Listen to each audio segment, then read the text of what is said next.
Kinnersley Social Television, brought to you by Kinnersley Castle Building Centre for all your lumber, building materials, and hardware. Good morning, I'm Madeline McPhee. Welcome to Kinnersley Social Television. This week's news is sponsored by Merlin Electronics, Kinnersley's original source for electronics. Hey fraud. Livestock Services Saskatchewan and RCMP are aware of several producers in Saskatchewan who have been victims of fraud while attempting to purchase hay. Ads placed on social media and other buy and sell platforms have been posted by fraudsters who are requesting immediate payment prior to the hay delivery. Several producers sent funds and then learned the seller was a scammer. Please contact RCMP if you have any information on this scam. SaskPower increases funding for farmyard line relocation program. SaskPower has more than doubled the funding towards the farmyard line relocation program in order to better serve the farmers.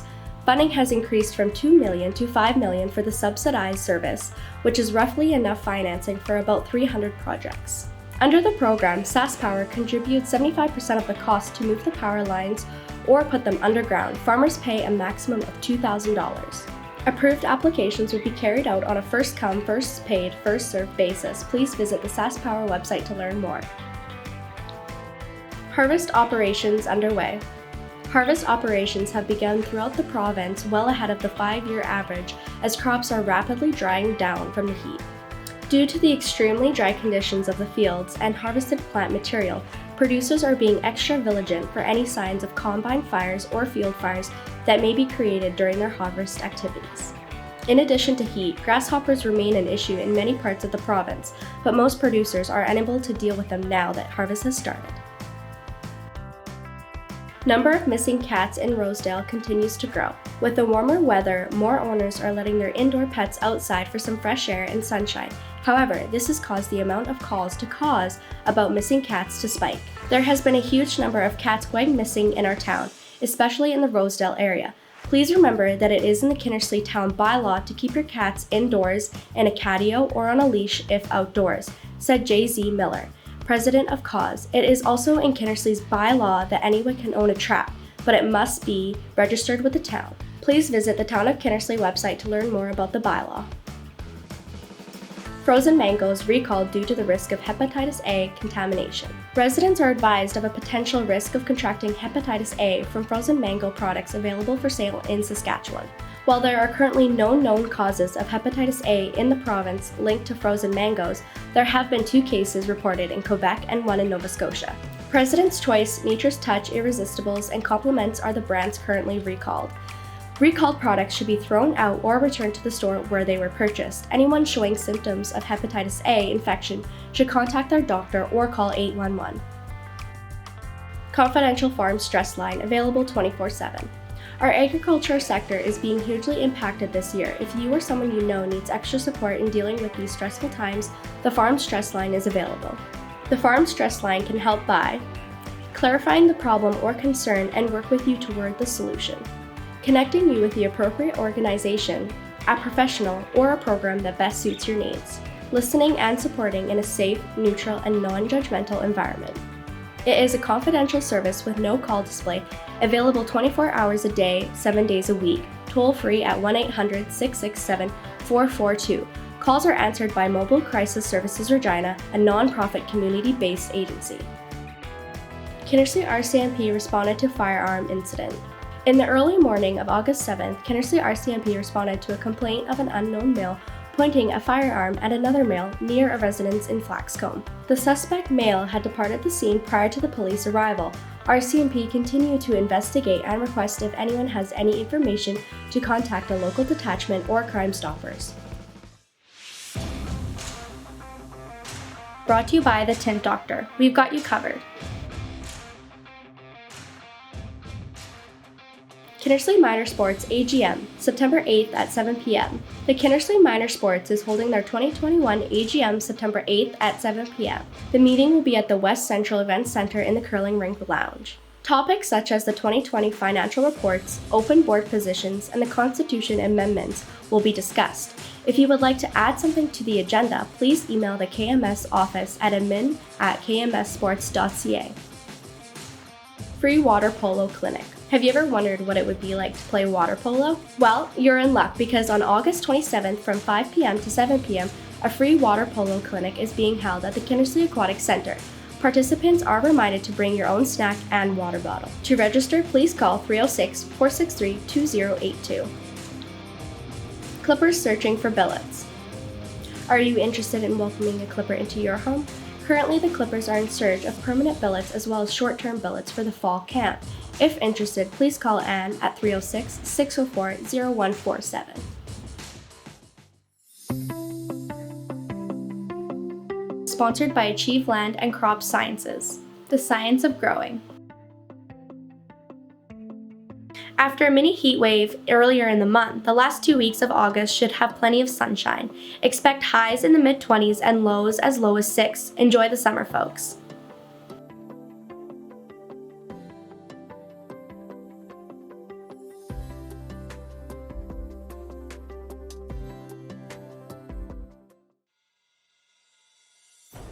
This week's movie is Paw Patrol. When their biggest rival, Humdinger, starts wreaking havoc as the mayor of Adventure City, Ryder and everyone's favorite heroic pups kick into high gear to face the challenge. Armed with exciting new gadgets and gear, the Paw Patrol joins forces with a savvy dachshund to save the citizens of Adventure City.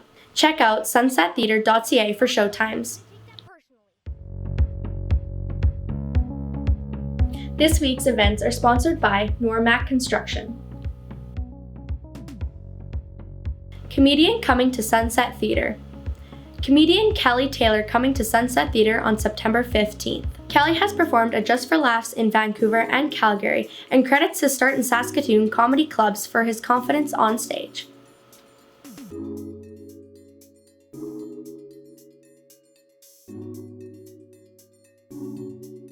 Kindersley Screen Arts are thrilled to start their new season off with the movie Respect. Following the rise of Aretha Franklin's career, from a child singing in her father's church choir to her international superstardom, it's the remarkable true story of the music icon's journey to find her voice. You can watch Respect on September 25th at 4 p.m. You must be 19 plus to attend. Tickets are $10 and are available at the door of the Sunset Theater. Town receives Old Watertown commemorative plaque. Recently, Remco Memorials donated a plaque to the Count of Kindersley to commemorate the old water tower, which was removed in July 2019. The skyline of Kindersley dramatically changed when the 170-year-old tower was demolished. Originally built in 1912, the tower was a historic icon. However, due to the concerns over structural integrity, it had to be removed for safety reasons. Be sure to check out the plaque, which can be found near the new water tower in Baker Park. Volunteers still needed for Goose Festival. Volunteers and vendors are still needed to help make Goose Festival a success. Running from September 23rd to 26th, vendors are also needed to set up downtown at the mall at East Crossing. Volunteers are also needed to help set up some kids' games and play structures. The Kindersley Chamber is hosting the annual parade. If you would like to submit your float idea, please contact Kevin Martin at 306-463-2320 or email office@kindersleychamber.com. If you are interested in volunteering or becoming a vendor, please contact the Town of Kindersley. Download the Voyant Alert app today. Stay informed when it matters the most. Receive personalized and relevant communications from the Town of Kindersley regarding emergencies, critical events, public work notices, road closures, snow removal, street cleaning, water restrictions, and upcoming civic events via Voyant Alert. Register for free and anonymously on Google Play or the App Store. Feed Kindersley. Feed Kindersley, a loaves and fishes initiative. Do you or someone you know need food? Don't go hungry. Call 306-463-6146 or text 306-460-9304. Feed Kindersley would like to thank the community for their support. As the demand continues to grow for their services, they look forward to expanding not only the quantity but also the variety of their menu. This week's giveaway is brought to you by feedkindersley.ca. Congratulations to Herman Glimcher, winner of this month's giveaway. Enjoy the golf package, Herman, and remember, all you have to do is like our Kindersley Social Facebook page for a chance to win.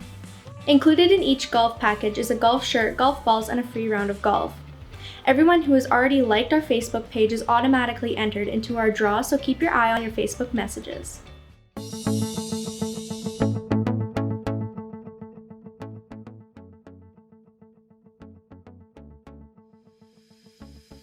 Hi, Liam and Regan. Thank you so much for joining me today. So we've heard that you guys have been sewing a quilt for a residential school survivor. Can you tell me a little bit about where you got this idea from?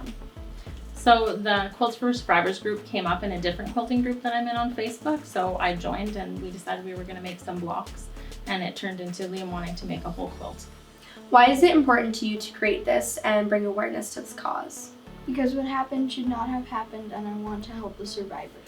How big will your quilt be once it is complete?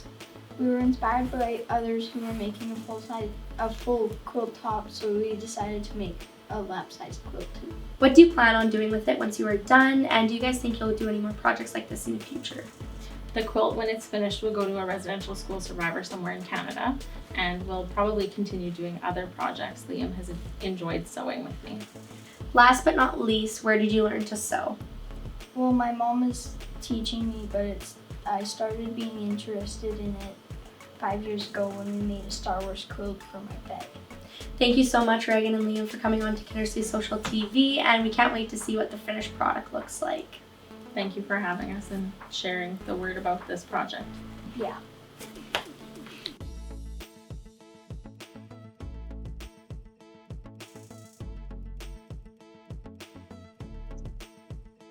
Hi everyone, thank you so much for joining me today. Hi, how are you? Good.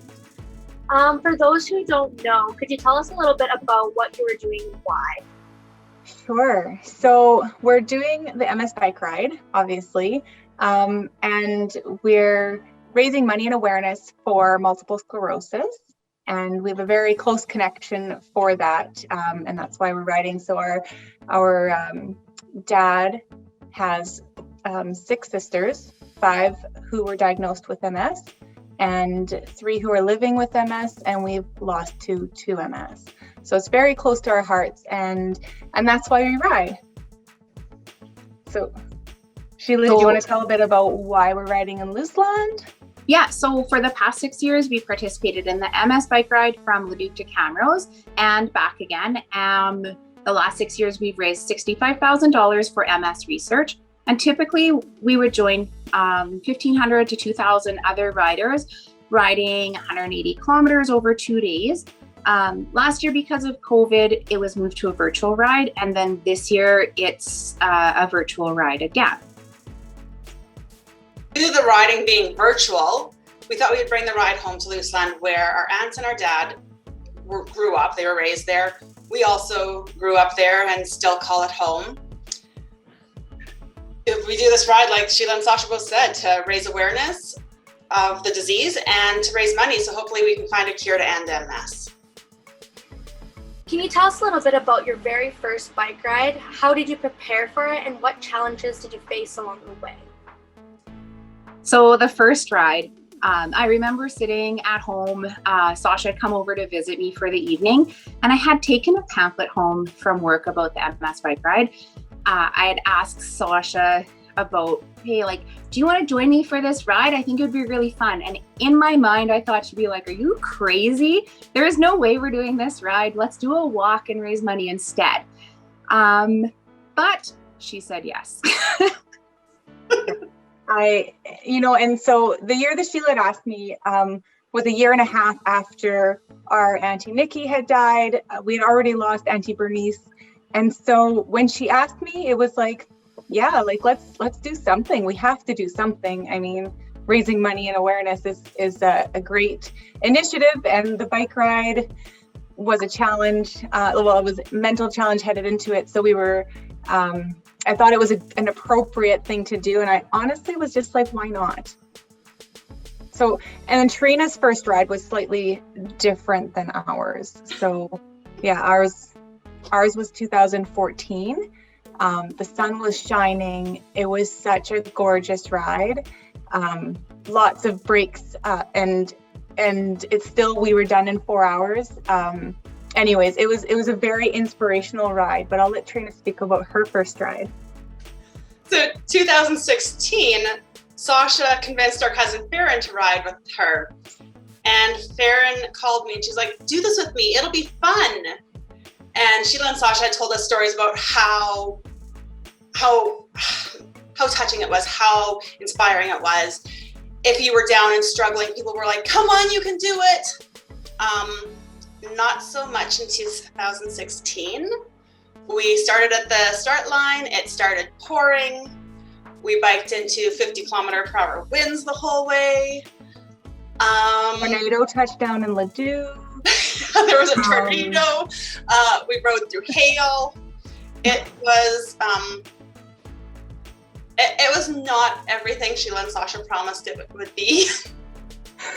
Okay, and I won't lie. So we were underprepared for weather like that. And I'll agree that it wasn't as easy.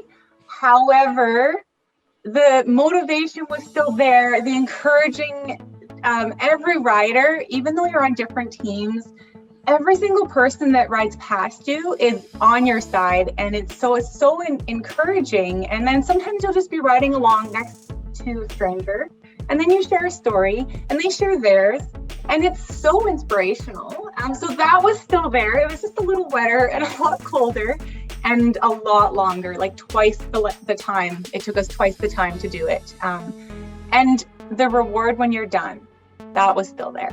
Yeah. Probably times a million. Yeah. So when we first signed up to do the bike ride, the first thing we actually did was buy bikes. Neither of us even owned bikes to do the ride. And then the bikes that we had, I think, were from high school, too small and old. So yeah. And so we started riding. We rode 5 kilometers a couple of times a week, and then we upped it to 10 kilometers a couple times a week, and then up to 20. There was tons of research looking at bikes, bike seats, how to fuel your body when you're riding for such a long time. Different information about the ride itself. What does it actually entail? Like, what did we get ourselves into in signing up for this? And so then what we found our biggest challenge so far and continuing is finding time to get in on our bikes every week or twice a week or whatever we can do, but actually getting out there to train has been one of the biggest things that we struggle with. Yeah, and for a new rider, I think that it would be daunting to not have that time. I think because we've done it for many years, we know what we're capable of, and how hard we can push ourselves, and how achievable it is. Like you really can get there. Like if you just put your mind to it, you can get there. So it is challenging to find that time for sure. And this year, I think I've done 2 training rides so far, and I'm a month out, so that's not quite training rides. Those are more just like so I'm ready to make my calendar though and get down into training. And we got 1 month. We got this, guys. We're gonna get this done. This year training has been a challenge though, because it's either been so darn hot or the winds are so ridiculous that you can't ride into 50 to 70 kilometer per hour winds and call it a training ride. You're just spin. Yeah, you can. Yeah, you can. I don't want to ride into 50 to 70 kilometer per hour winds. Like, oh, it's too hot. No, it's not, no training today. Yeah. In all of the years that you've been riding, what has the biggest obstacle that you've faced? So I think we just a little bit touched on it, mostly time and mental. Like it's interesting to know how far you can push yourselves. Like Sacha just said, we know how far we can push ourselves and what our bodies can do. But when you get in your head and you're riding for hours on end, it's so easy to get into your head and not give yourselves the confidence that you need to carry on with it. So I think that our biggest challenge is overcoming ourselves mentally.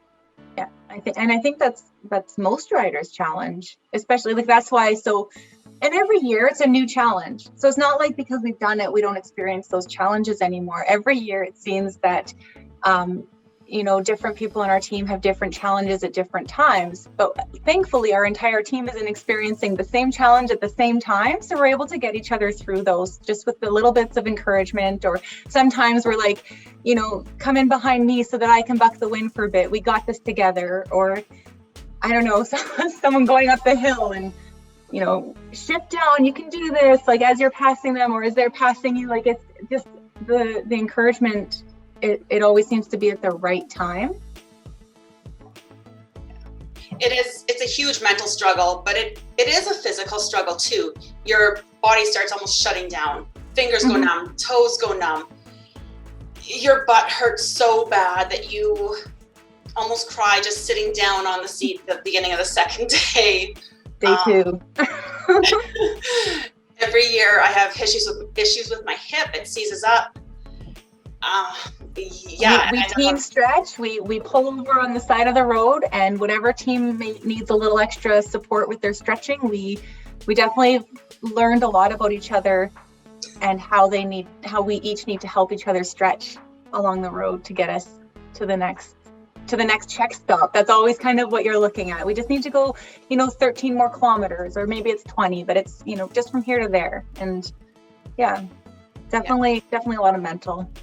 So, and physical training, you're right. It's like on the years that I don't train much, I don't do it without regret. Like if I happen to go into the ride without many training rides, definitely we feel it. The more you do get to train, the better you feel on your ride, but it's not like you can't do it. And I think in the back of our minds, we always just know that we'll recover. Like we will hurt. Yep. And it's not always enjoyable, but a few days and you're feeling okay. Whereas our aunts, they don't recover. They have that numbness all the time. And they don't know when it's going to come or why it's going to come. It just shows up like one day. Getting out of bed isn't really an option for some. But the next day it might be spontaneously unpredictable. And for us, this is like the bike ride is fairly predictable. Like we know what the routine's going to be. We know the recovery's going to be there, and we're going to be fine. And personally, I would never have made the ride. I wouldn't have finished any of the rides without my sisters. If you guys had to pick one favorite memory from your rides, what would it be? So there is like so many wonderful memories over the years. I think every single year there's new memories that are created, new relationships that are formed or built on. But one of my strongest, most impactful memories or favorite memories is our very first year.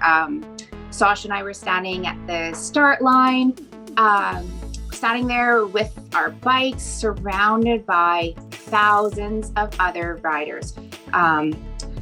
The MS spokesperson was there talking. There was people, tons of music playing, and there was just the energy. Like you could just feel it.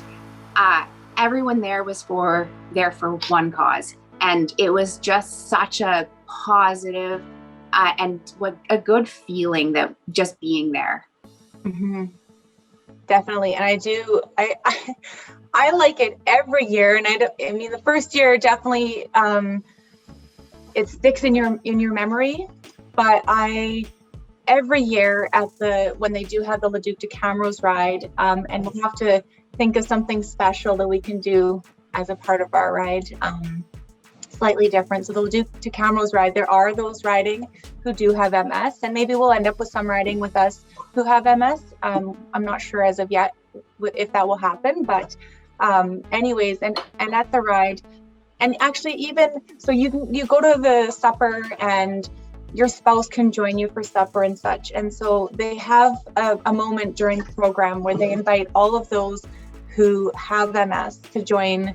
They always have the spokesperson who does have MS, and she rides it. And so she invites all of her peers who have MS to come and stand with her. And they always say, when they bring everyone up, they say, we're in your corner.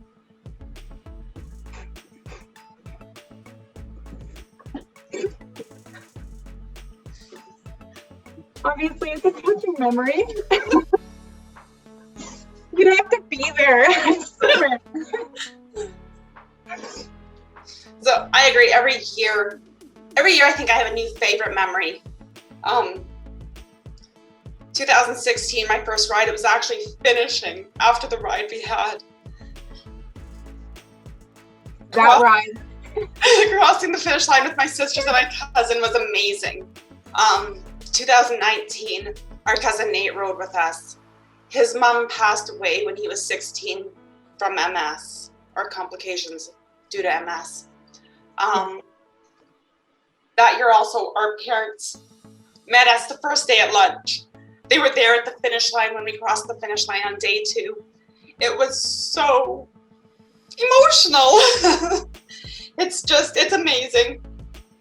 This year, it's going to be emotional and amazing again with our aunts who we ride for at the finish line, at the start line cheering us off, our dad riding with us. It's going to be huge, full of memories again. These are happy tears.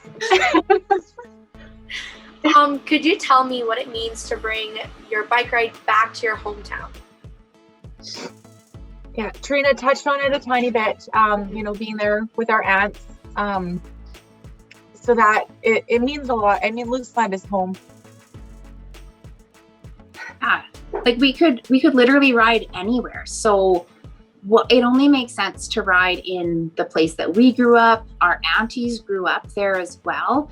And it just seems like the most fitting place to do this. You can see it's such an emotional topic for us, but it's going to be an amazing time sharing that with all of our friends and our family from home, and our aunts, friends, and families who still live there. Yeah, the community is really pulling together.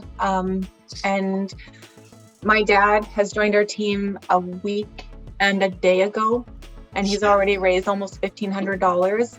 A lot of that is just outpouring of support from our community and family and friends from the area. So it's an opportunity. It's the first opportunity that we've had to really engage our home community and all the people who know and grew up with our aunts.